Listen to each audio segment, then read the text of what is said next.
സംസ്ഥാനത്ത് പൊതു ആവശ്യങ്ങൾക്ക് ഭൂമി നൽകാൻ സന്നദ്ധരായ സ്വകാര്യ വ്യക്തികളിൽ നിന്ന് ഭൂമി വിലപേശി വാങ്ങാൻ പർച്ചേസ് കമ്മിറ്റി രൂപീകരിച്ച് സർക്കാർ. 2013 ഭൂമി ഏറ്റെടുക്കൽ നിയമം മറികടന്ന് വിലപേശി ഭൂമി വാങ്ങാനാകുമോ എന്ന നിയമപ്രശ്നം ഹൈക്കോടതിയുടെ പരിഗണനയിലിരിക്കെയാണ് സർക്കാരിന്റെ വിവാദ നീക്കം. റവന്യൂ വകുപ്പ് തിടുക്കപ്പെട്ടിറക്കിയ ഉത്തരവിന്റെ പകർപ്പ് 24 ലഭിച്ചു.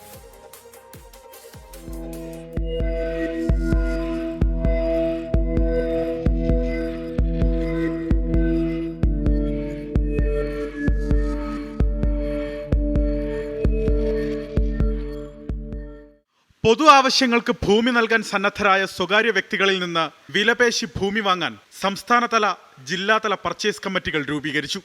ചീഫ് സെക്രട്ടറി ചെയർപേഴ്സണായ സംസ്ഥാനതല പർച്ചേസ് കമ്മിറ്റിയിൽ റവന്യൂ സെക്രട്ടറിയാണ് കൺവീനർ. ധനം, നിയമം, ബന്ധപ്പെട്ട ഭരണവകുപ്പിന്റെ സെക്രട്ടറി, ലാൻഡ് റവന്യൂ കമ്മീഷണർ എന്നിവർ അംഗങ്ങളായിരിക്കും. ജില്ലാ കളക്ടർ ചെയർപേഴ്സണും ഭൂമി ഏറ്റെടുപ്പ് വിഭാഗം ഡെപ്യൂട്ടി കളക്ടർ കൺവീനറുമായാണ് ജില്ലാ സമിതി.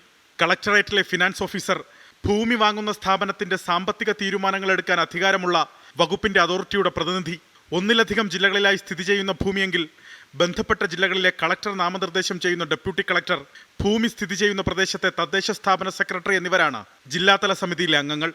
2013 ഭൂമി ഏറ്റെടുക്കൽ നിയമം മറികടന്ന് വിലപേശി ഭൂമി വാങ്ങാനാകുമോ എന്ന നിയമപ്രശ്നം ഹൈക്കോടതി ഡിവിഷൻ ബെഞ്ചിന്റെ പരിഗണനയിലിരിക്കെയാണ് റവന്യൂ വകുപ്പ് തിടുക്കപ്പെട്ട് കഴിഞ്ഞ വെള്ളിയാഴ്ച ഉത്തരവിറക്കിയത്.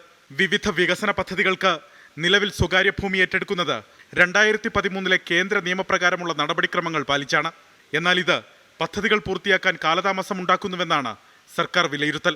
തെരഞ്ഞെടുപ്പ് അടുത്ത പശ്ചാത്തലത്തിൽ പദ്ധതികൾ പൂർത്തിയാക്കുന്നതിന് ഭൂമി ഏറ്റെടുത്തു നൽകാൻ വിവിധ വകുപ്പുകളും ജനപ്രതിനിധികളും സമ്മർദ്ദം ചെലുത്തുന്ന സാഹചര്യത്തിലാണ് കോടതിയുടെ തീരുമാനം പോലും കാക്കാതെയുള്ള സർക്കാർ നീക്കം.